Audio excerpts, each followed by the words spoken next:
If you're a metalhead from overseas, then you've probably heard of Necrófago.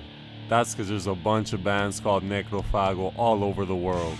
There are also quite a lot of bands in Brazil called Necrófago, but today we talk about one. In the 1980s, there was a small town in Brazil with a severe scarcity in books. There was barely any books to read, until a ship shipwrecked onto the town. It was full of satanic Bibles, so that was practically all the civilians of the town had to read. There was a huge wave of black metal bands coming out of that town seemingly overnight, and it would spread out to the whole country, and every day more and more bands would form.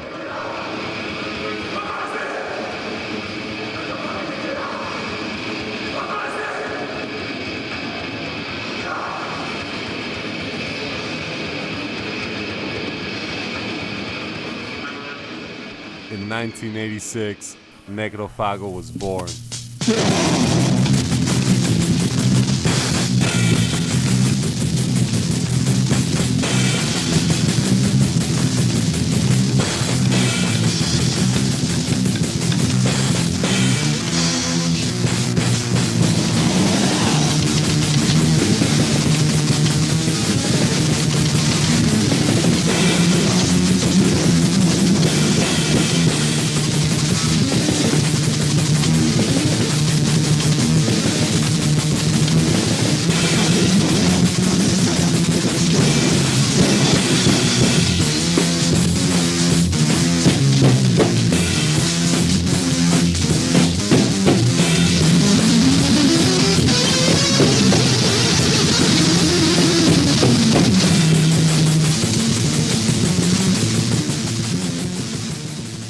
They only released one album, Brutal Mutilation, which came out in '87. The project was extremely amateurly made. You can tell that the members in the band didn't even know how to play instruments. This automatically means that the ceiling for the band's music couldn't be high, but it definitely adds to the obscurity of the band. Many hardcore metalheads and black metal elitists would enjoy this album, as it's difficult for the average listener to get through.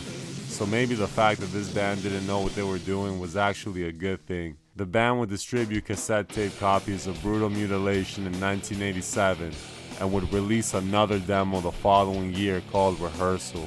It only had 2 songs, one of which was on the previous tape, so I wouldn't even pretend like this thing exists.